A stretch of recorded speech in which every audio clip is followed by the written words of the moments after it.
അങ്ങനെ ഹിദായത്ത് ലഭിക്കുകയായിരുന്നുവെങ്കിൽ നബി സല്ലല്ലാഹു അലൈഹി വസല്ലമ തങ്ങളുടെ എല്ലാ മുഅ്ജിസത്ത് കണ്ട് മനസ്സിലാക്കിയ അബൂജഹലിക്ക് ഹിദായത്ത് ലഭിക്കണമായിരുന്നു. പക്ഷെ അവിടെ അബൂജഹലിക്ക് ഹിദായത്ത് ലഭിച്ചില്ല. അങ്ങനെ ഉത്ബത്തിനും ഷൈബത്തിനും വലീദിനും ഹിദായത്ത് ലഭിക്കണമായിരുന്നു.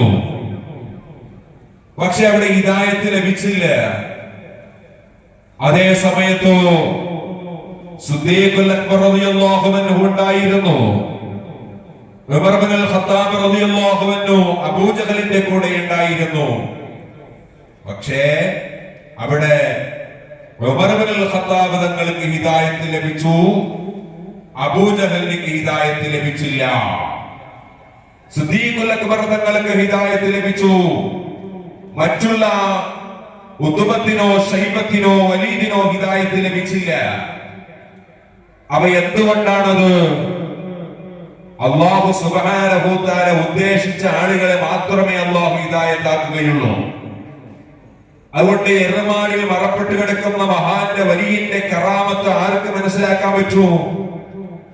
അല്ലാഹുവിന്റെ ഹിദായത്ത് ലഭിച്ച ആളുകൾക്ക് മാത്രമേ അത് മനസ്സിലാക്കാൻ പറ്റുകയുള്ളൂ.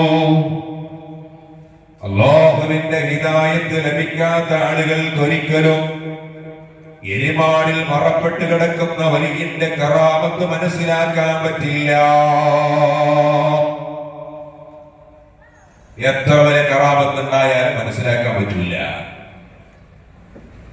അല്ലാഹുവിന്റെ റസൂൽ സല്ലല്ലാഹു അലൈഹി വസല്ലമ തങ്ങളുടെ മൂത്താപ്പയാകുന്ന അബൂലഹബിന് വരെ അല്ലാഹു ഹിദായത്ത് കൊടുത്തില്ല. നബി സല്ലല്ലാഹു അലൈഹി വസല്ലമ തങ്ങളുടെ മൂത്താപ്പയാണല്ലോ. എന്താണ് അബൂലഹബ് ചെയ്ത തെറ്റെന്താണ്? നബി സല്ലല്ലാഹു അലൈഹി വസല്ലമ തങ്ങള് സത്യപ്രബോധനം നടത്തിയ സമയത്ത് അബിൽ ഖുബൈസിന്റെ മുകൾ ഭാഗത്തിലേക്ക് കയറുകയാണ്. എന്നിട്ട് മക്കക്കാരെ വിളിക്കുന്നു, അല്ലയോ മക്കക്കാരെ, ഖുറൈശികളെ, നിങ്ങളെ നാളെ സ്വബഹിയാകുന്ന നേരത്ത് അബിൽ ഖുബൈസിന്റെ ചുവടുഭാഗത്തേക്ക് വരണം.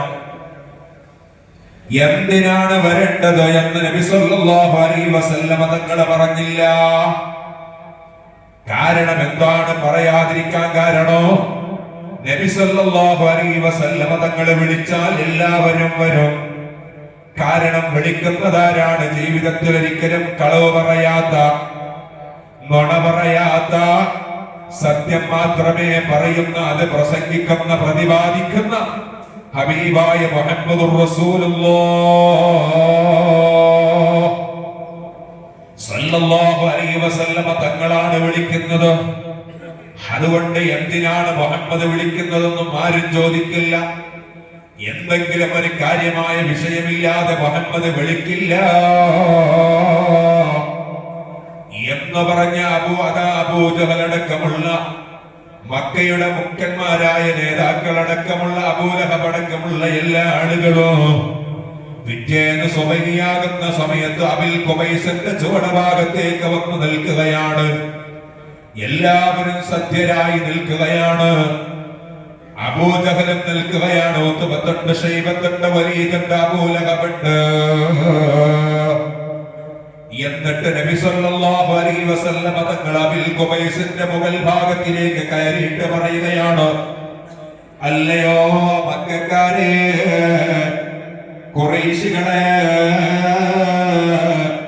കുടുംബങ്ങളെ, നിങ്ങളോട് ഞാൻ ഇവിടെ വിളിച്ചു വരുത്തിയ കഥ പറയണ്ടയോ? വെറുതെ വിളിച്ചതല്ലോ, കഥ പറയണല്ലോ. എന്തിനാണ് വിളിച്ചത്? അല്ലാഹുവിന്റെ റസൂൽ സല്ലല്ലാഹു അലൈഹി വസല്ലമ തങ്ങൾ വന്നുകൂടി ഉറപ്പിക്കുകയാണ്, ഞാൻ പറയുന്ന കാര്യം അതാ എന്റെ അനുയായികൾ അംഗീകരിക്കുമോ, സ്വീകരിക്കുമോ എന്നുകൂടി വന്നുകൂടി ഉറപ്പിക്കുകയാണ്. അല്ലാഹുവിന്റെ റസൂൽ സല്ലല്ലാഹു അലൈഹി വസല്ലമ തങ്ങൾ പറയുകയാണ്, ഈ പർവ്വതത്തിന്റെ മറുഭാഗത്തിൽ നിന്ന് ഭീമാകാരം